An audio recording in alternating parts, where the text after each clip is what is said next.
반갑습니다. 저는 평범한 50대 초반의 가정주부예요. 얼마 전까지는 조용한 동네 단독주택에 살고 있었는데요.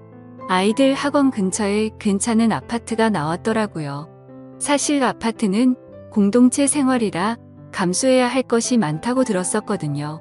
그런데 아이들도 이제 다 크니 학교 가기도 번거롭고 친구 만나러 가기는 불편해 하더라고요. 아이들 학교와 학원도 멀어서 그간 제가 데려다 주고 냈었거든요. 그래서 이차저차 남편과 상의 끝에 그 아파트에 입주하기로 마음먹었습니다.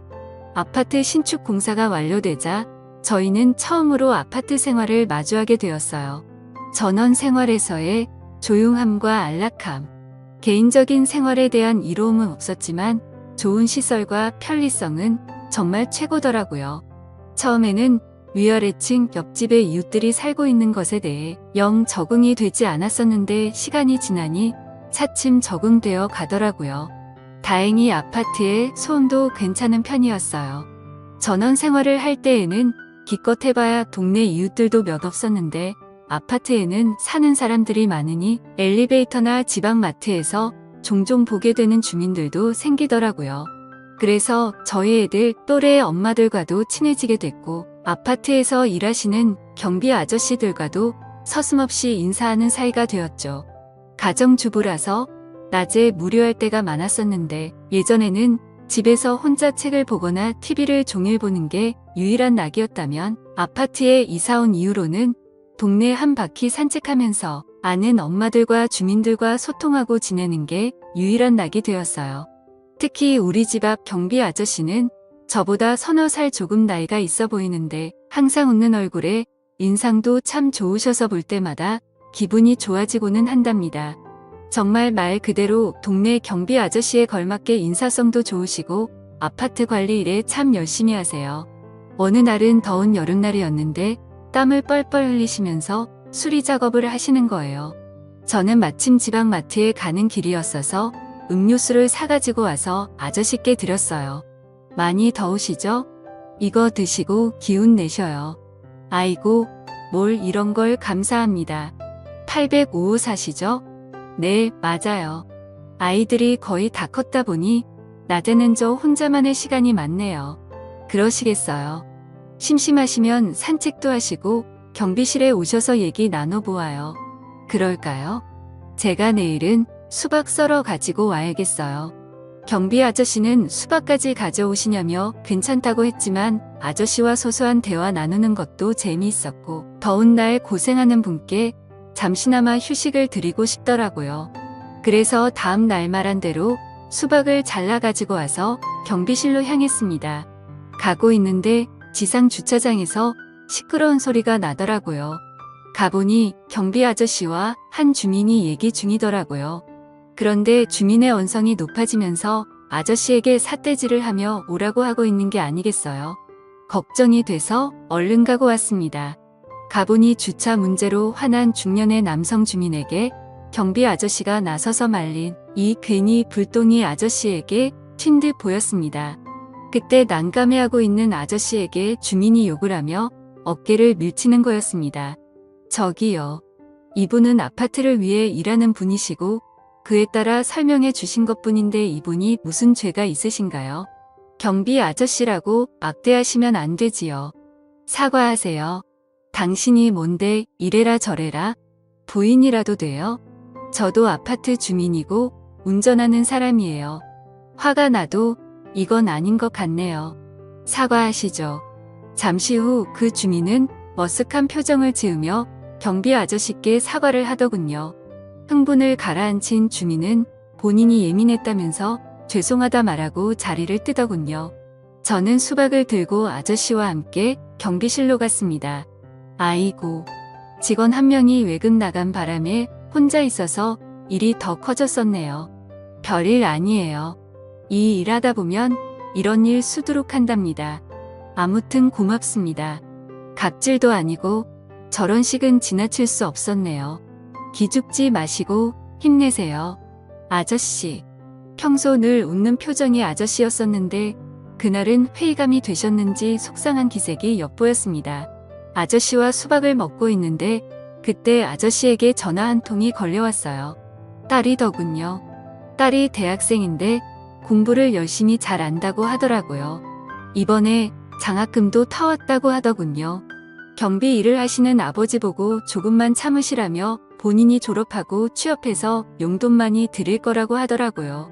알고 보니 아저씨는 오래전부터 아내와 사별했고 딸 하나를 홀로 키웠다고 해요.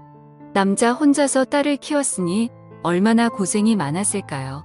생각해보니 딱 하더라고요. 그리고 열심히 살아온 경비 아저씨가 대견해 보이고 응원해주고 싶었어요. 그래서 좋은 말 많이 해줬습니다. 그날 이후로 저희들은 친구처럼 더욱 가까워진 것 같았어요. 낮에 시간 나면 음식을 들고 그곳에 찾아가곤 했습니다. 동시간대에 같이 일하시는 분이 계실 때 더욱 화기애애해졌는데 그분이 좀 화통하고 지구진 면도 있으시더라고요. 어느 날은 저희 둘이 연인 같다며 막문감을 하시는 거예요. 그런데 아저씨는 어쩌고 하면서도 기분이 싫지 않은 듯 보였어요. 저도 왜 그런지 모르겠는데 싫지 않더라고요. 그렇게 하루하루 지날수록 아저씨와 자주 만나다 보니 집에 있는 바깥 양반보다 하루를 함께하는 시간이 더욱 긴 것처럼 느껴지더군요. 하긴 우리 남편은 아침과 저녁 늦게 밥 먹을 때만 보잖아요. 요새 아저씨와 나누는 대화가 재밌고 그 시간이 너무 좋은 나머지 남편은 뒷전이 되더군요. 한 번은 남편이 조금 일찍 퇴근한다고 했었는데 아저씨와 대화하느라 시간 가는 줄 몰라서서 깜빡 잊은 게 아니겠어요. 그래서 후다닥 집에 가서 대충 있는 반찬으로 저녁을 주기도 했네요. 남편에게 한 소리 들었습니다. 근데 남편이 바람났냐며 요새 제가 들떠 있어 보인다는 거예요. 저는 그런 거 아니고 앞으로 밥 잘 챙겨줄 테니 조용히 하라고 했습니다. 저는 그때까지만 해도 그냥 단순히 좋은 친구 한 명 생긴 거라 생각했거든요. 그런데 사람이 마음을 한 번 먹으면 확연히 달라지기도 하는가 봅니다. 문제의 그날이었어요. 제 마음속에 진심을 확인하게 된 날이요. 남편이 출근을 하고 11시쯤이었을 거예요. 어느 때처럼 아침 뉴스를 보며 청소기를 돌리고 있었어요. 그 전날 청소를 안 해서 그런지 먼지가 유독 쌓였길래 베란다 문뿐만 아니라 현관문까지 살짝 열었었죠. 그런데 그게 화근이었네요. 이상하게 인기척이 들려서 현관 쪽을 바라보았는데 정말 기겁을 했네요.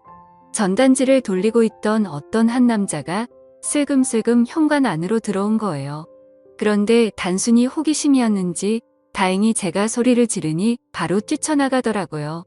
새 아파트이고 공동현관 비밀번호도 있는 집인데 누군가 들어올 거라는 건 상상도 못한 일이었어요. 저는 너무 놀라 주저앉았고 잠시 후 경비 아저씨에게 호출을 했어요. 아저씨는 괜찮냐고 하면서 저희 집으로 달려오셨어요. 아저씨는 아무 일 없어서 정말 다행이라면서 그 남자 얼굴을 확인했으니 다음에 출입 못하도록 주시하겠다고 하더라고요. 아저씨의 말을 듣고 안심이 되면서 눈물이 쏟아졌어요. 그러자 경비 아저씨는 저를 위로해주다가 갑자기 저를 좋아한다며 제게 고백을 하더라고요. 사실 저도 그 아저씨가 마음에 있었고 그 상황에 저를 위로해주는 모습에 더 마음이 가고 말았죠. 그래서 저도 대답을 했습니다. 아저씨, 저도 제 마음을 잘 몰랐었는데 저도 아저씨를 좋아하는 것 같아요. 그렇게 저희는 서로의 마음을 확인한 후 다음을 기약했습니다. 아저씨는 혼자 있지만 전 가정이 있는 여자로서 질책을 받는 건 맞다고 생각돼요. 그렇지만 이제서야 제 운명을 만난 것 같은 느낌은 저만의 착각인 걸까요? 조건이나 모든 걸 따지지 않고도 그 사람 자체가 너무 좋은 게 저는 인연이라고 생각되는데 혹시 가정이 있는 분 중에 이런 느낌 받으신 적 있을까요?